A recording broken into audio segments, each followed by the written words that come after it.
podcast of the paranormal.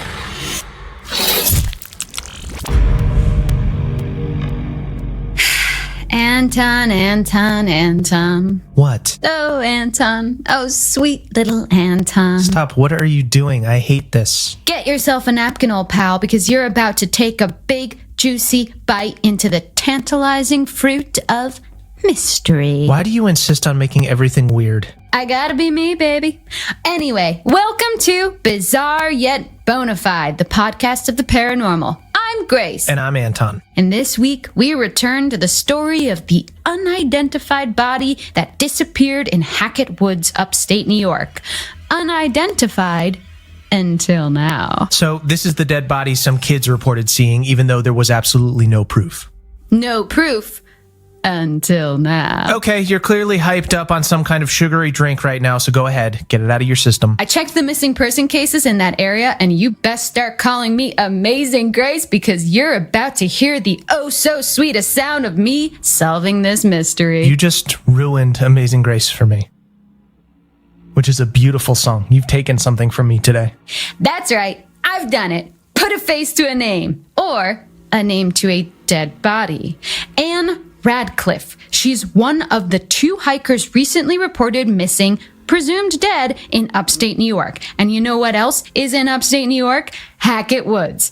I bet she's our Jane Doe. Okay, so 2 people are missing. Putting aside the fact that this is a huge area and assuming these cases are linked is insane, that kid only claimed to have seen 1 body. So what now, 2 people just disappeared? Yeah, spooky, right? Not really, just super tragic. The part about these 2 hikers going missing, although I hate to say it, but people go missing all the time, especially in the wilderness. Bears are everywhere, probably. Actually, no, because look, check this out. In an article I found online, it says they probably didn't get eaten by a bear. It does not say probably. What kind of journalism is that? It's some small town rag from nearby. And no, it didn't use those exact words, but I read it, and this wildlife expert says that if they were killed by an animal, there would be signs, and actually it's far more likely that they just sort of fell victim to the dangers of the wilderness. Yes, that's what I'm saying. You're fighting my case for me, Grace. But the article also interviewed their family members, who refused to believe that these guys got into any accidental trouble. They say they were seasoned hikers who absolutely knew what they were doing. Can you argue with seasoned hikers? Does it not create an evocative image of 2 hikers covered in seasoning? Well, sorry to be that guy, but being good at something doesn't exempt you from tragedy. How does that quote go? Every corpse on Mount Everest was once a very motivated individual? Jesus, that's dark. Anton, really? You have to bring it there? I'm sorry. And it doesn't explain how Anne Radcliffe's body was found all alone, not to mention hours later just disappeared completely. Well, I totally stand by my point that we just can't say for sure she was in those same woods. Why not? You're boring. Well, is there any evidence? Well, no.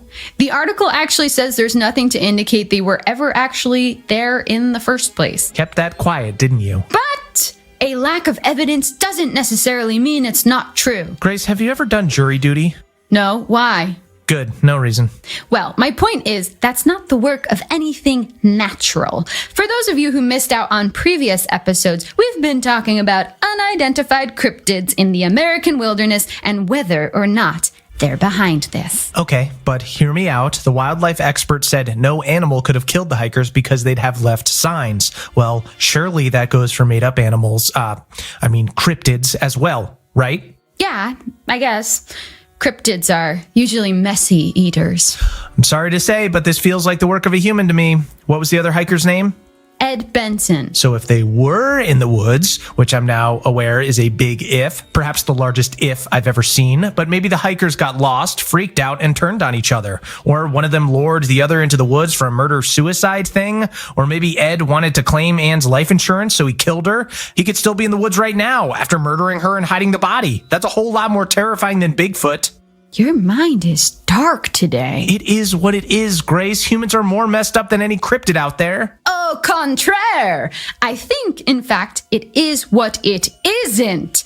Or it isn't what it is. Wait, basically, I don't think it's humans or cryptids. You don't? Nope. Sorry, Bigfoot, but fuck off. Unless you want to get a drink sometime, wink. We've got first class tickets on the ghost train.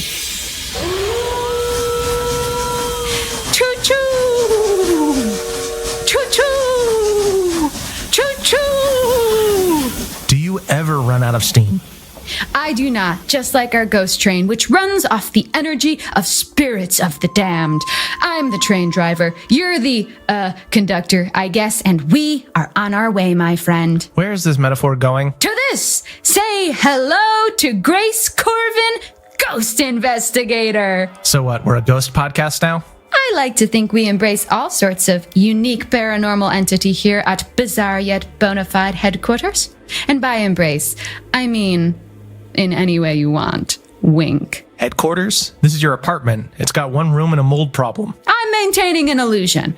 How about this? The teens only went into Hackett Woods looking for ghosts. There was no sign of the hikers ever being there, right?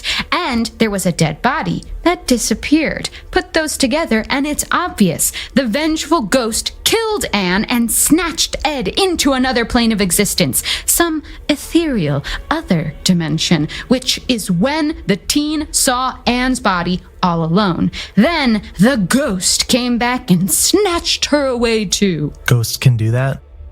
Yup. Well, fuck. I know, right? Nah, you still haven't convinced me. Like, sure, these two hikers did go missing nearby, and I'm prepared to believe there's the smallest chance the teen boy may have actually seen Anne's body, which would mean someone hid it afterwards. That's scary enough without the need for ghouls. It could have been Ed covering up the murder. Maybe the landowners are psycho cannibals that killed and ate both hikers. Maybe even the cops had something to do with it. We don't know. It's fucked, but it's not paranormal. Okay, listen, I'm not sold on it yet either, but I'm definitely, interested. I'm down to clown with the idea, you know? Ugh, I hate clowns. Ugh. Okay, so what? You're gonna keep looking into ghostly interference rather than find any logical truth behind the disappearing dead body? It's one and the same, my friend. Basically, if this ghost did kill the hikers, we need to know why and how to stop it happening again. Which means I need to dig up some ghost facts. How are you going to do that? From the internet. You better get started then. Type ghosts into a search engine and there are 4,660 million results, not all of them safe for work. Wow, I'll start with those ones then. Whew, keep that page open. I'm diving in. Join us next time, listeners, as we delve into the translucent, ectoplasmic, haunting world of ghosts. Ectoplasmic? What's the matter? You scared? Of you? Yeah, a little. See you next time. Peace out.